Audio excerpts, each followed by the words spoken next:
আসসালামু আলাইকুম। Hello viewers, welcome back to my channel. আশা করি সকলে ভালো আছেন, সুস্থ আছেন। অনেক নারী এবং পুরুষ আপনারা জানতে চেয়েছিলেন যে আমাদের যৌন শক্তি বৃদ্ধি করতে এমন কোনো খাবার আছে কিনা যেটা খাওয়ার মাধ্যমে আমাদের শারীরিক সক্ষমতা যেমন বৃদ্ধি করতে পারবো, শারীরিক দুর্বলতা এগুলো দূর করতে পারবো। তো বন্ধুরা, এর জন্য আজকে মাত্র 4টি খাবার খাওয়ার কথা বলবো। এই 4টি খাবার মিলে যদি একটা রেমেডি তৈরি করে খেতে পারেন, মাত্র 7 দিন যদি খেতে পারেন, ইনশাআল্লাহ আপনাদের নারী পুরুষের সকল প্রকার সমস্যা দেখবেন উন্নত হতে শুরু করতেছে বা সমস্যাটা দূর হতে শুরু করতেছে। এখন বিষয়টা হচ্ছে, আমাদের কাছে অনেক পুরুষ ভাই বলেন যে আমার সবসময় আমি দুর্বলতা অনুভব করি, আমার মনে হয় যে আমার হাঁটুতে কোনো বল নেই, আমার এতটাই ক্লান্ত লাগে যে আমি একটু কোনো কাজ, শারীরিক কোনো কাজ করলে আমি হাঁপিয়ে উঠি, আমার দুর্বলতাও লাগে এবং স্ত্রীর কাছে যেতে প্রচন্ড মনে ইচ্ছা হয়, কিন্তু তার কাছে গেলে পেনিসটা সুদৃঢ় হয় না। আবার অনেকে বলেন যে পেনিস সুদৃঢ় হলেও বেশি সময় নিতে পারি না, দ্রুত বীর্যপাত ঘটে যায়। আবার অনেকে বলেন যে টোটালি আমার ইচ্ছা করে না। ঠিক একইভাবে অনেক নারীরা আছেন, তারাও দেখা যায় একই কথা বলে থাকেন যে আমার সবসময় দুর্বল লাগে এবং আমি ক্লান্ত অনুভব করি, যার কারণে দেখা যায় স্বামীর সাথে মিলন করার যে ইচ্ছা শক্তিটা কখনোই থাকে না। এবং যদি হাজবেন্ড খুব জোরাজুরি করেন বা খুব চান, সেক্ষেত্রে তার ডাকে যখন সাড়া দিয়ে যাই, তখন দেখা যায় যে আমার ভ্যাজাইনাটা কোনোভাবেই আসলে পিচ্ছিল হয় না বা সিক্রেশনটা হয় না, যেভাবে কামরসটা আসার কথা ছিল সেটা হয় না। ভ্যাজাইনাটা শুষ্ক থাকে, যার ফলে দেখা যায় যে মিলনে আমি পরিপূর্ণ সুখ পাই না বা প্রচন্ড জ্বালা যন্ত্রণা এবং ব্যথা অনুভব করে থাকি। যার ফলে দেখা যায় মিলনটা আমার কাছে মনে হয় একটা কষ্টদায়ক ব্যাপার। এবং আমার কাছে মনে হয় যে আমার হাজবেন্ড কখন আমার উপর থেকে নেমে যাবেন, কারণ সে নেমে গেলেই মনে হয় আমার তৃপ্তি বা ভালো লাগা আমি খুঁজে পাবো। এরকম একটা অবস্থা চলে আসছেন। তো যে সকল দম্পতির মধ্যে এরকম সমস্যা দেখা দিচ্ছে এবং শারীরিক দুর্বলতা আপনি অনুভব করতেছেন, আজকে যে 4টি খাবার খাওয়ার কথা বলবো, নিয়ম মেনে যদি 4টি খাবার খেতে পারেন, ইনশাল্লাহ মাত্র 7 দিনের মধ্যে দেখা যাবে আপনাদের ব্যাপক উন্নতি চলে আসবে। এক্ষেত্রে প্রথম নম্বর যে খাবারটা খেতে বলবো, এটা হচ্ছে কালো জিরা। অনেকেই বলেন যে আসলে কালো জিরা, আমি শুনেছি যে এটা মৃত্যু ব্যতীত সকল রোগের মহা ঔষধ, কিন্তু আমি এটা খেয়েছি কিন্তু কোনো রেজাল্ট পাইনি, উপকার পাইনি। তাহলে কি মেডিকেলের তথ্য, ধর্মীয়গত বা ইসলামী দৃষ্টিতে যে তথ্য দেওয়া আছে, এগুলো কি ভুল বা মিথ্যা? একদমই না। আমাদের বাংলাদেশি বা বাঙালি যারা আছে, আমাদের একটা খারাপ স্বভাব আছে। স্বভাবটা হচ্ছে এরকম, আমরা যখন শুনতে পাই যে কোনো খাবারে বা কোনো কিছুতে খুব ভালো উপকার পাওয়া যায়, ওইটাকে আমরা কয়েকটা দিন খুব আগ্রহ নিয়ে অনেক বেশি করে খাই।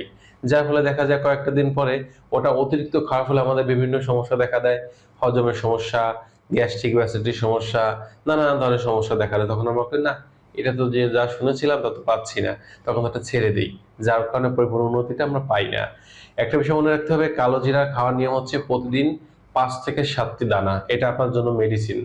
এই 5 থেকে 7টি দানা, এটাই আপনার জন্য যথেষ্ট।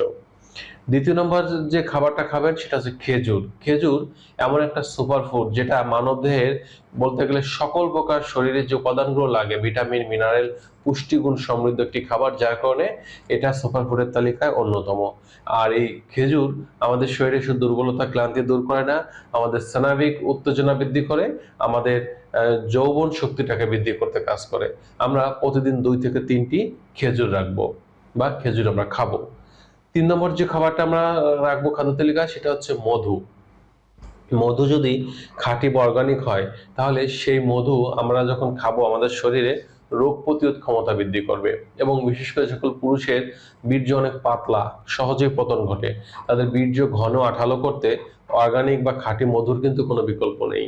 আর এক্ষেত্রে মধু আমাদের নারী এবং পুরুষের উভয়ের ইচ্ছা শক্তি যেমন বৃদ্ধি করবে, অপরদিকে আমাদের শরীরের রোগ প্রতিরোধ ক্ষমতাটা বৃদ্ধি করবে। এজন্য প্রতিদিন 1 চা চামচ পরিমাণ মধু, এটা আমাদের মেডিসিন হিসেবে কাজ করবে। 4 নম্বর যে খাবারটা আমাদের খেতে হবে, এটা একটা সুপার ফুড, এটা হচ্ছে দুধ। এক্ষেত্রে অবশ্যই গাভীর একেবারে খাঁটি দুধ আমরা নেওয়ার চেষ্টা করব, এবং এক্ষেত্রে 1 গ্লাস দুধ প্রতিদিন আমাদের খাদ্য তালিকায় আমরা রাখার চেষ্টা করব। এবার আসি, এই 4টি উপাদান মিলে কিভাবে একটি রেমেডি তৈরি করে খাবো, যেটা আমাদের শরীরে শারীরিক ক্লান্তি দূর করার পাশাপাশি আমাদের যৌবন শক্তিটাকে বৃদ্ধি করবে, দাম্পত্য জীবনটাকে মধুময় করবে। এজন্য আমরা যেটা করব, প্রথমত 1 গ্লাস ফুটন্ত গরম দুধ নিব, এই দুধের মধ্যে আমরা যে 5 থেকে 7টি কালো জিরা নিয়েছি একটু থেতো করে বা একটু গুঁড়ো করে দুধের মধ্যে দিয়ে দেব। এবার এর মধ্যে আমরা দেব যে 2 থেকে 3টি খেজুর নিয়েছিলাম, এই খেজুরের বিচিটা ফেলে দেব, ফেলে দিয়ে খেজুরের যে মাংসল অংশটুকুন আছে এটা এর মধ্যে দিয়ে দেব, কুচি করে দিয়ে দেব।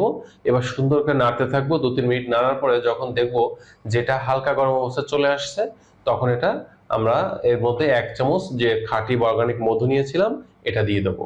এবার এই 4টি উপাদান সুন্দরভাবে মেশাবো, মেশানোর পর আমরা খেয়ে নিব। কখন খাবো? এটা খাওয়ার উৎকৃষ্ট সময় হচ্ছে প্রতিদিন রাতে ভাত খাওয়ার পরে ঘুমাতে যাওয়ার আধা ঘন্টা আগে আমরা এই মিল্কশেকটি তৈরি করে খেয়ে নেব।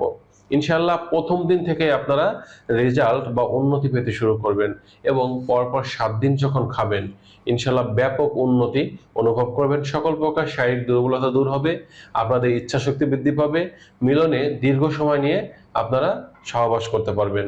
এবং এটা যখন একটানা 30 দিন খাবেন তখন আপনাদের দেখবেন যে 1 টাকা কোনো মেডিসিন ছাড়াই কিভাবে আপনাদের শারীরিক এবং মানসিক উন্নতিটা আপনারা করতে পেরেছেন।